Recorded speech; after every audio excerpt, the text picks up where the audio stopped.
Yeah, I was pleased. We talked about that last week. That was one of the goals, obviously, early in the season, first couple of games, just to be clean in and out of the huddle, the procedural things, the 40-second clock, relaying personnel, those type things were definitely an emphasis and a goal for us. And I think overall we did a pretty good job of it. The one we'd like to have back. But, obviously we've set the standard that way. Now that's the expectation moving forward.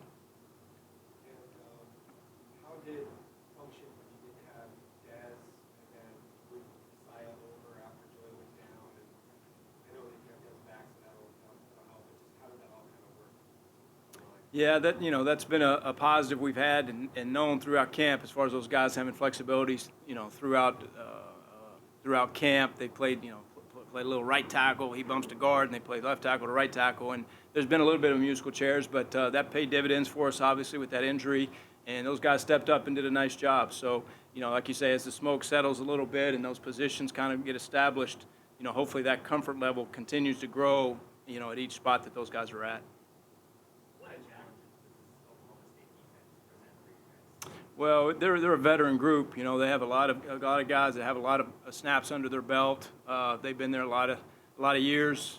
Under a similar system, doing good things. Play hard, physical, strong. They bring some exotic stuff defensively, so we definitely have to recognize what's going on, communicate it, and get it relayed. So it'll be a tough test for sure. They're doing a good job. They, in their secondary, they do a lot of kind of different things. They like the free safety stuff. They also bring blitzes and they play different fronts. So the picture that is for every first down, close down. Just what are some of the challenges that how do you guys see? Yeah, it's not those type coverages which are becoming more traditional in college football these days.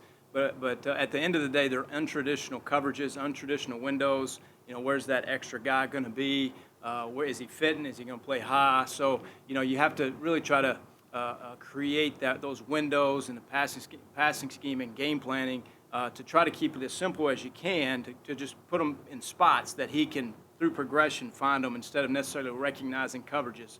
It's more finding spots. Yeah, you only used your 21 personnel in a few plays in that game, but they're all successful. It seems like something that you guys should be able to really build out and expand and keep the defense honest. Yeah, again, we've talked about that, throughout camp, that we have a lot of flexibility. We feel like with our tight ends, Hatch can be a true tight end. He can give you a 21 personnel type formation, but he was out there even in a 12 personnel, a wing type set. So it gives you some flexibility that way, and shoot, even just spread those guys out too, right? So now you're in a spread type formation in a bigger personnel grouping. So, that presents, some unique looks for the defense, and we'd like to utilize that best we can.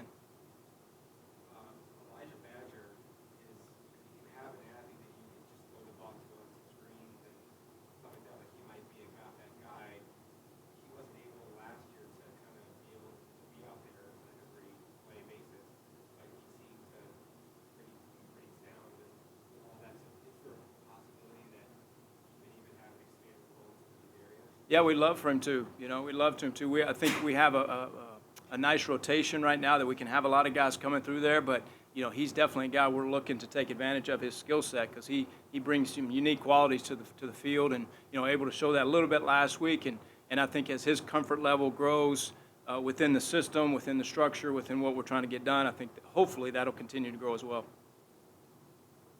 What impact does Joey's injury long term have on these dogs? Yeah, it was unfortunate. I hate it for him. He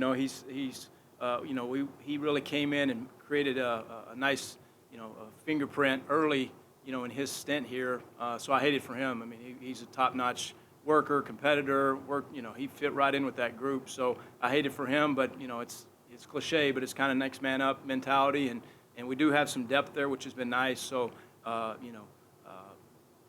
we just kind of have to move forward, unfortunately, and wish best for him. And he's been super supportive. He's still around, and he's still with us in a supportive way that way. I know you weren't sure about Ryan Thompson for a while before the opener, but do you feel like he's ready to play a lot of snaps with Andre? Yeah, I think so. I don't know a lot of snaps. I wouldn't say that, but I think that rotation piece is a luxury that we have. He came in and caught a ball or two, and pushed the pile on one of the little screen plays, and he's a big physical guy and twitched up and can run. So I think he brings a nice fresh legs, if nothing else, right? Just with that rotation piece and another piece to the puzzle that we feel whoever's in there at that position can still make a play. So we're excited about him. We've accelerated him obviously from last week, with that, that situation as far as late eligibility or whatever. But I think we're excited about him moving forward for sure. This team had very good blocking on the perimeter last year. The receiver, Ray Johnson, one of the best graded in the country. They seem to do a good job in that regard in that game, active and everything. So what do you think about that? I think it was great, and we definitely brought it to the attention, not only the offense, but the team. You talk about rushing yards, you talk about explosives. It falls in line with that. I mean, that's a huge part of being explosive in the run game is those guys taking care of the perimeter. So it was good to see. They know they talk about it all the time. They take pride in it. So, we've encouraged it, and we're trying, to keep pushing that emphasis for sure. You know, Emery is like RPOs. He's good at that. But the drop back stuff that maybe it wasn't as familiar to him. How did he do with that? Yeah, I was pleased. I mean, it was limited, right? I think we had 18 attempts or something like that, so it was limited, and even some of those were RPOs. So we didn't have a lot of that, particularly in the end of the game. We were just kind of running the ball, trying to draw the clock out. So he didn't get a lot of opportunities that way, but you could definitely sense there was some poise, some confidence, the progression in the pocket, which was good to see. He got through the progression a couple times, so I think we'll continue to build on that, and I think he's in a good place. Is there a tough balancing act because he's such a good athlete that you can do a lot of first level read stuff with him, but maybe you don't want to do too much to expose him?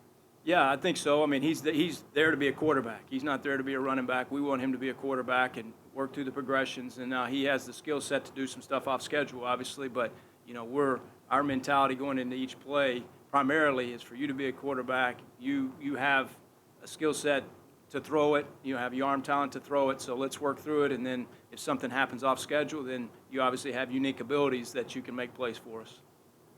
What about that sprint out stuff? Do you feel like you feel comfortable with him taking it on some of those based upon?